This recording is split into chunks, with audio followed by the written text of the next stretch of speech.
masu kallon har yanzu muna nan akan yanda ake dinka kwalar riga. Yanzu gahi wannan yanzu wannan me za a yi kenan? Yanzu anan ina so in daura aljihu ne. Wato dai a takaice wuyan riga bai kammala ba, dole sai an daura aljihu. Sai an daura aljihu. Duk wata riga ka san tana da aljihu a gabanta. Shi ne yanzu zan daura aljihu. Okay.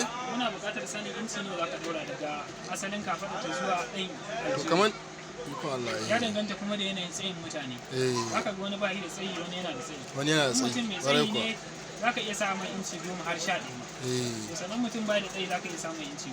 Wato idan mutum mai tsayi ne za ka iya sa mai har zuwa 11. Yawwa za ka iya sa mai. Amma idan mutum kuma matsakaici ne za ka iya sa mai inci 10 misali. Wato daga nan dai. Yawwa. Asalin wuya nan kenan. Ka ga nan gurin? Daga nan za ka lissafa inci 1, 2 har zuwa 11. Sannan ka dora aljihu a daidai nan. Yawa masha Allah. Wannan shine aljihu. Yanzu zan daura. To amma afuwan malam, yanzu hi aljihu misali da ka yanka kamar inci nawa ka yanka a fadin sa? Ka gani ya danganta da yanayin fadin sa. Yanzu ba a irin aljihu mai dan fadi sosai. Sai ka auna. Yanzu kana son ya zama inci 6 ne? Wato ana a buɗe kenan kafin a kalmashi. Kafin a kalmashi. Yanzu abin da za a yi dai a tunka in ya so ka ga yanayin da ake so. To ina buƙatar tsayin sa ya zama inci 6, fadin sa kare wuce inci 5. Wato tsayin sa dai ya zama kamar inci 6. Fadin sa kai wuce inci 5. Amma afuwan dai malam, shi yanzu tsayin kwalar daga farkon ta zuwa ƙarshen ta inci nawa aka sa? 16 za ka sa ko 17. Wato inci 16 kenan. Yau 16.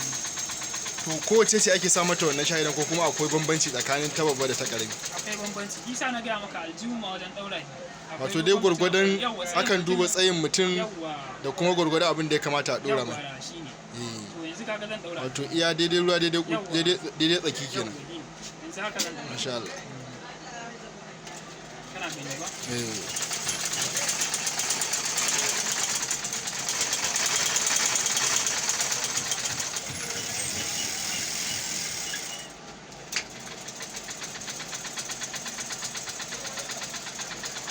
Guri ne yana buƙatar nutsuwa saboda guri ne za ka ɗan seta iya. Wato za ka seta yi ta yadda zai bada ma'ana. Na mai kyau.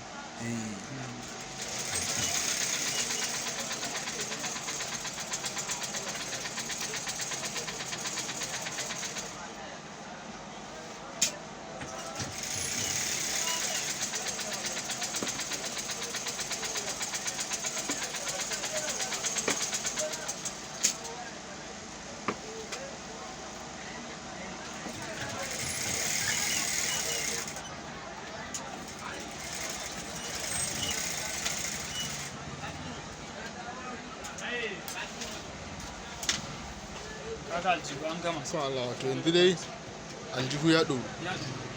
Aljihu yanzu gahi ya ɗoru. An gama riga, an gama yin kwala, an ɗora aljihu, gaban riga ya fita. Wanda dama shine fuskar riga. Yanzu riga yanzu me rage mata kenan? Yanzu dai riga saura a ɗora mata hannu da cunata. Sai a haya ta. Akwai wato wani abu da ake kira cuna kenan. Wato gefen riga. Wanda a nan gaba ake buƙatar a zo a ɗora shi a kowane bangare. Hannaye guda biyu nan gefen da na hagu da na dama. Ita ma kenan haka take bukata.